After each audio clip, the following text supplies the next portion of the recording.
He's Bill Simmons from the Mothership, also Grantland.com. He joins us now. Bill, how are you today? I'm doing good. How are you, Dan? Spectacular. You had Russell Westbrook on? Yeah. I don't understand what's going on with those two guys. They've turned it into, it's like a you guys thing. They're doing a lot of that. Like, who doesn't like Westbrook and Durant? They're trying to paint themselves as it's us against the world and this criticism. That's like, first of all, you guys aren't even a playoff team right now.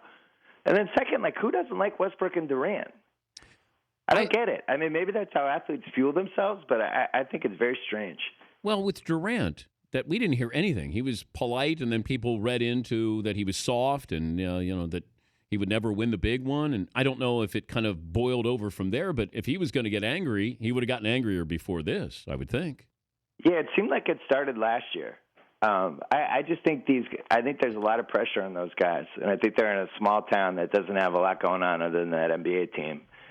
And the comparison I'd use is it's like when you're in college and it's your senior year, and it's kind of like you've been to every bar, you've been to every dorm party, you know all the people in your class, and you're just kind of ready to go.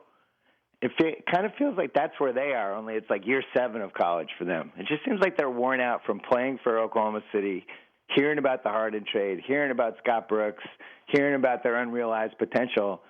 And they just seem like they're getting angrier and angrier, and it's confusing to me. But I also held Durant accountable. If we're going to look at you as one of the 2 top players in the game, that eventually we get around to saying, when are you going to get to a finals? When are you going to win a finals? He's been to a finals. We did the same thing with Dwight Howard. We do that with our marquee players. So we're not asking any more of Durant than we do of any other players. In fact, we've asked more of LeBron than we certainly have Durant. I think Durant has benefited from LeBron, that we focused on him for years. And Durant won the MVP last year, and he gave an MVP speech that everybody loved. That became like one of the best sports moments of last year.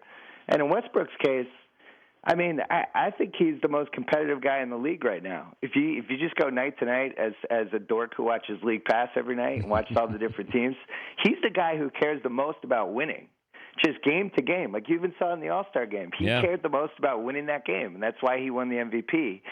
I don't know anybody who's against Russell Westbrook. I think he has critics for maybe does he shoot a little too much? Is he unselfish enough? Things like that. But I don't think he's a pure point guard. I think I call him a zero guard. They're just guards that, like, he doesn't have a position. He's just a guy who creates points, and most of the time he does it with his own shot. But he's not, the point guard that we grew up. He's not going to be Mo Cheeks, the point guard we grew up with. He's not going to be Mo Cheeks. He's not going to be Magic. Like, he's going to look for his own shot first. That's just who he is. But I got the feeling that he sees the moment for a coming out party. Like, it's one thing for me to have some great nights when Durant's not playing. Now I'm in Madison Square Garden. I thought he was auditioning for Madison Square Garden. That was the feeling I got when I was watching him. I don't know if I read too much. Yeah. Well, I think it's really important to see NBA games in person if you love basketball, because it's a little bit of a different experience just watching how these guys handle themselves for 2.5 hours and the level of competitiveness, stuff like that. He delivers the price of admission in person. Like, he just goes so freaking hard. And this is the difference with Derrick Rose in 2015 versus 2012. Like, when you saw Rose in person in 2011 and 2012, like, this guy played just furiously. Like, you actually feared for his physical safety the way he drove to the rim. It was like watching this running back just trying to take down 5 guys at once.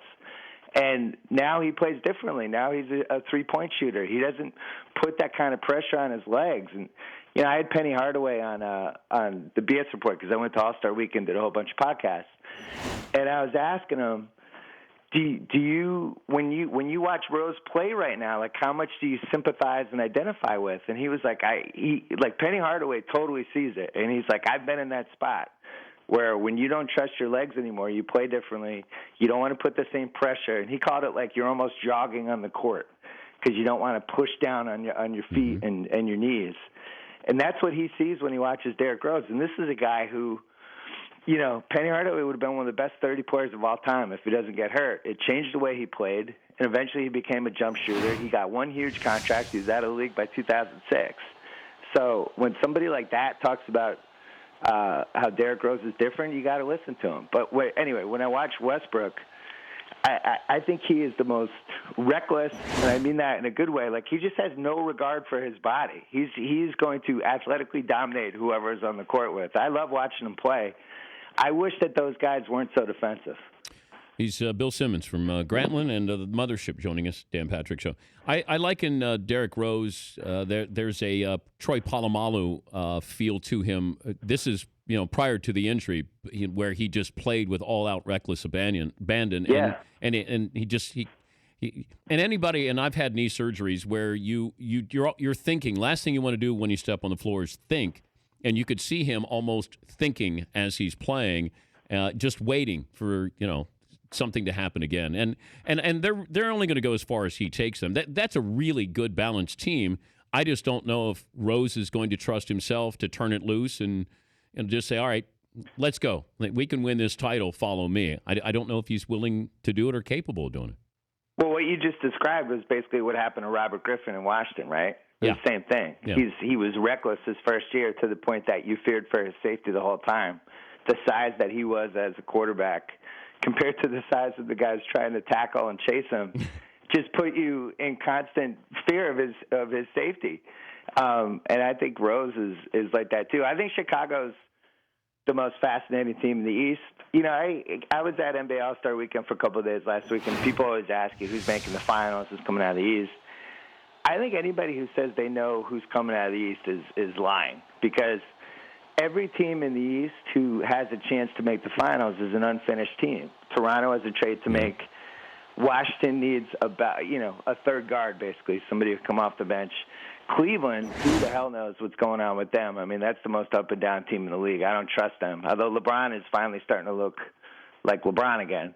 But then you just go on down the line, you get to Chicago, and you think, on paper, this should be the team. Yeah. Because we haven't seen Noah healthy yet all season. Powell's playing great, and when they get Noah healthy and you put him with Powell at the end of games, like, nobody has anything remotely approaching that in the East. But Noah hasn't been healthy. And then you look at Rose, and they're so Rose-dependent at the end of games, and he's really a jump shooter who's not that good. Until he starts going to the basket, I just don't see how they win 3 straight playoff rounds. So I don't know. I mean, at this point, my money would be on, as crazy as it sounds, that crazy Cleveland team. Just because of LeBron. Like, you got to just bet on the best player if you don't know who's going to win. Did you, is Grantland doing an Oscar special? Yeah, we were rerunning it a couple of times. We had kind of listen, so we ran it, and this was fine. Like, we're just happy to get real estate, but it was on at 9 o'clock on Sunday night. It was against SNL 40, Walking Dead, The Bachelor, and the NBA All-Star Game. So I think the re-airs will probably get a couple more eyeballs, but I mean, even I wanted to watch SNL 40. I wrote about it yesterday. I was the TV highlight of the year. I didn't even want to watch my own show. Why didn't Eddie Murphy perform? It's a great question. I know you had Jim Miller on yesterday. I think you guys talked about this. Yeah. I wrote about it yesterday. I didn't want to kill him because, Eddie for me is one of my formative guys, like just him, Letterman, a couple other people. But I have 2 theories. I think the first theory is that he was planning on doing something and got nervous and audibled out of it, which I think makes the most sense because he just hadn't been on stage. He hadn't done live comedy probably in 25 years. I think maybe he had something planned in his head, and he just punted on it. The other theory is, he said one thing when he was talking. He didn't talk for that long, but he said it dismissively. It was something like, when I was here 35 years ago. Just kind of threw that in. As in, like almost like somebody was talking about being in the 9th grade once upon a time, and now, oh, yeah, it was so fun being on that 9th grade basketball team, but now I'm here. And part of me wonders if he had just felt like he outgrew the show. But, there had to be at least 50% of him. This is one of the greatest comedians ever. It's one of the greatest live performers ever. He's on this stage. There's 200 celebrities there, including, Bill Murray and Will Ferrell, all these people that are just the best of the best. And no competitive part of him wanted to kind of show his chops. I just think that's insane. I brought that up with Jim Miller. Just the competitor, whether you wanted to or not, you would have wanted to get into the game just for a little bit there, just to say, hey, why don't you guys move aside, watch me. It's like Prince.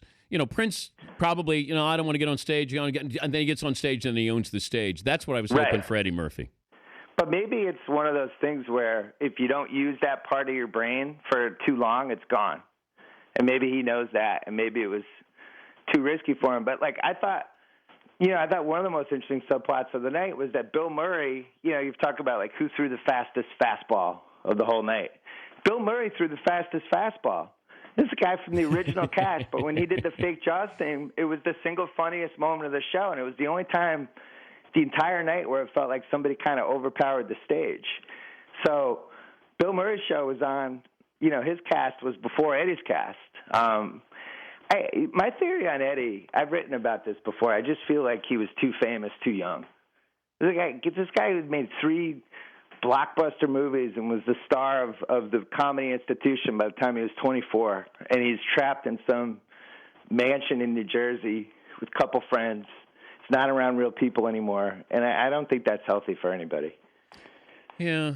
I just wanted to see a little taste because you're trying to. I'm telling my son how funny Eddie Murphy was, and then he got up there and Chris Rock gave him this great introduction. He said, "Yeah, thank you," and I went, and my son goes, "Yeah, it wasn't very funny, was it?" And I go, "No, that was not meant to be funny. I don't think." No, I mean, there's 2 generations now who know Eddie Murphy as the Pluto Nash guy, which hurts our generation. But the move would have been in that Celebrity Jeopardy sketch. You have Eddie playing James Brown, and you don't make a big deal of it. It's just all of a sudden Eddie Murphy's there with the James Brown wig on. He does James Brown for 45 seconds. If he could do that in his sleep. Are you behaving? Professionally? Yes. Yeah. Okay. I'm keeping my head down, doing my work, Dan. You know how that goes. Yeah, I'm trying not to say anything, and just I'm working harder than ever. But part of you doing your job is when you do say something. Right? Yeah. So you try to confine that towards sports and pop culture directed comments. There's always going to be things that we do that I don't agree with. I think Deflategate was a phenomenal test of my internal will not to say anything when we had a bunch of people going on and talking about a report that turned out to be completely debunked. Yeah, but I need that. I miss that. I mean, I think sometimes when it's like mothership on mothership crime, I think it's great. You're an ombudsman there, Billy. Of course you like it. You're like the guy over on the side just throwing the gasoline on the fire. You love this. Yes. That's what you do. Yes, absolutely. I'm Fire Marshal Bill. I do think the Deflategate thing was one of the biggest media disappointments in 7 years. It's just amazing to me. That whole story, now that we've got a little distance from it, is amazing to me. It almost derailed the Super Bowl for the Patriots. Yeah. And it turns out that, no, actually, it wasn't 11 out of 12 footballs. It was 1. And the Colts had possession of one of the 12 footballs, but they're not a suspect. And, it's just a whole thing. We had all these people going on, not just ESPN, but every TV station wondering about Brady's integrity and Belichick's integrity, and then it turns out there wasn't even a story. And then you look at what happened to the Spurs last year in the finals. The air conditioning shuts off. Game 1 just shuts off. LeBron gets dehydrated. Oh, what a coincidence! The air conditioning. I mean, I'm not saying they did anything, but could you imagine if Belichick was in control? God.